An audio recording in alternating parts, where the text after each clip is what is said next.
Je suis étudiant à l'Université française d'Égypte en deuxième année en gestion et système d'information. Ça fait 2 ans que je suis membre de l'équipe d'Enactus. Actuellement, je suis le chef du département de l'information et technologie. Donc, Enactus UFE a remporté la Coupe du Monde d'Enactus. Ça fait 3 ans qu'on l'a remporté et c'est vraiment quelque chose d'extraordinaire. C'est vraiment un exploit. Si on le voit avec les projets qu'on a présentés, c'est un exploit. Alors l'un des projets qu'on avait présenté pendant la Coupe du Monde, c'est le projet du VOUT. Le produit du VOUT, abrégé pour Vertical Access Wind Turbines. C'est un projet qui avait commencé dès l'année 2010, ça fait 2 ans que ça marche maintenant. Donc le VOUT, c'est des éoliennes conçues par l'Université française en collaboration avec d'autres parties. Et ces éoliennes sont conçues à 100% par les ingénieurs de l'Université française. Ça nous a pris à peu près de 6000 heures de travail pour les concevoir, pour faire le design, pour les mettre sur place, sur les différents endroits qu'on les a mis en place. Par exemple, on les a incorporés dans Sina, Dahab exactement. Et l'idée, c'est de les mettre dans des régions où il y a des bédouins, où il y a un manque d'électricité, où vraiment il y a un obstacle, où ils ne peuvent pas gérer leurs travaux sans électricité. Leur foyer, il y a un manque d'électricité trop fort. Donc ce qui se passe, c'est ces éoliennes produisent de l'énergie éolienne d'une manière verticale, contrairement aux éoliennes standards qui marchent d'une façon horizontale. Donc les éoliennes sont capables de générer de l'électricité et cette électricité peut faire fonctionner, peut enrichir leur maison ou leur foyer d'une façon qui soit, par exemple, un éolier peut suffire le besoin de 4 maisons. Et tous ces accessoires, toutes ces nécessités électroménagères.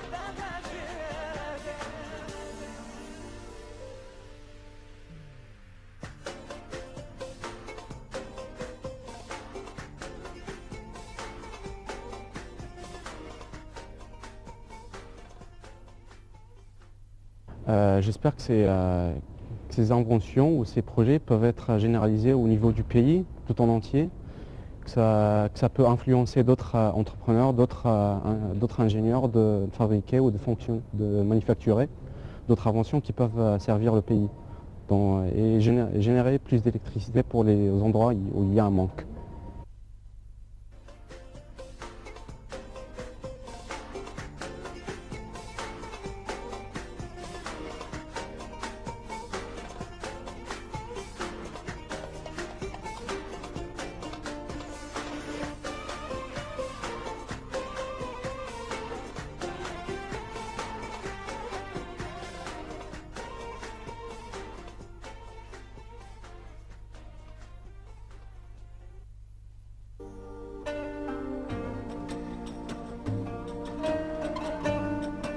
Une démarche mondiale s'oriente vers la création de villes amies de l'environnement qui utilisent moins d'énergie et produisent peu de débris et qui permettent une meilleure aération et une luminosité naturelle pour les bâtiments. De parmi ces systèmes figure celui créé par l'ingénieur égyptien Hassan Fathi.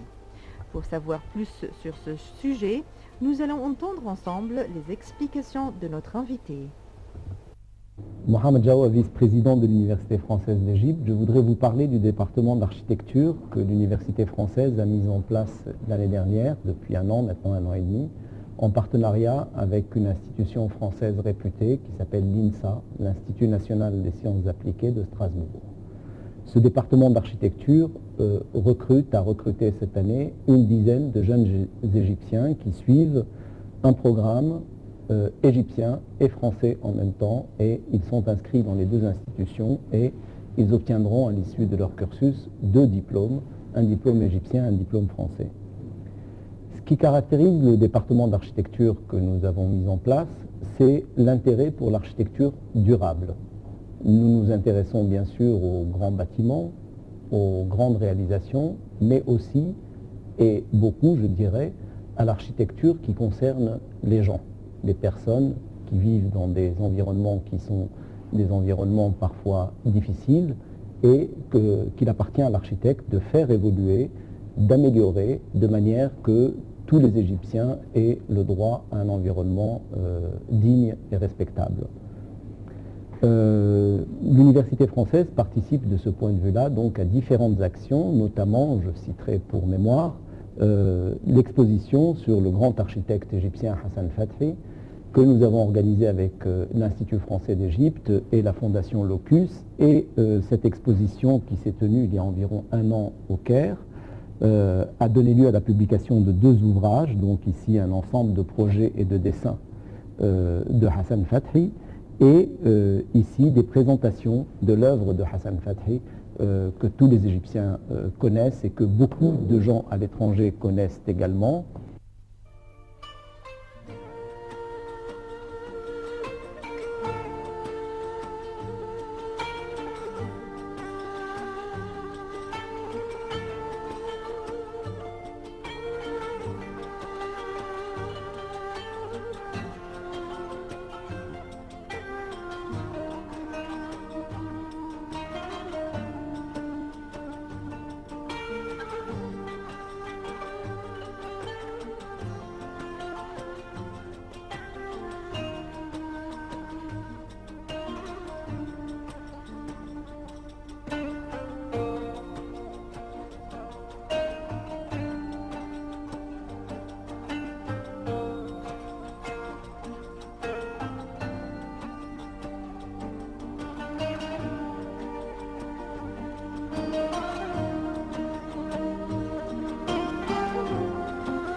Je voudrais dire que cette exposition qui a été tenue pendant un peu plus d'1 mois au Caire nous est aujourd'hui demandée par de nombreuses institutions en Europe, en France notamment, et que nous envisageons de la faire voyager. Elle va partir d'Égypte dans quelques mois, nous allons la reconditionner, et elle va aller en Espagne et en France notamment parce que un certain nombre d'institutions extérieures nous demandent cette exposition Hassan Fathi.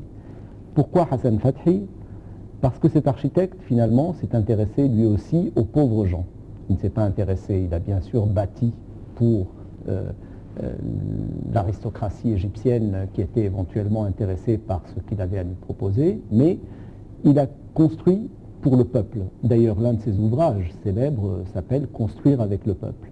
Et le village, pour ceux qui ont eu la chance de visiter, de Gourna, à côté de l'Oqsor, est un village où il reste encore quelques éléments de l'architecture de Hassan Fathi, qui n'a pas besoin de climatiseur, qui n'a pas besoin de ciment, qui n'a pas besoin et qui construit avec la terre du pays et avec les mains des paysans du pays. Voilà un peu un type d'architecture avec laquelle il faut renouer, bien sûr sans oublier les évolutions technologiques, et c'est cette architecture-là qui intéresse beaucoup le département d'architecture de notre université. Bien sûr, nous sommes aussi au XXIe siècle et nous nous intéressons au béton précontraint et nous nous intéressons aux techniques de construction, de métal, de verre, de nouveaux matériaux. Tout cela, nos élèves l'apprennent. Mais ils apprennent cela en restant les pieds dans la terre égyptienne, les pieds dans l'architecture et dans la culture égyptienne pour la faire aller rencontrer la modernité et le siècle.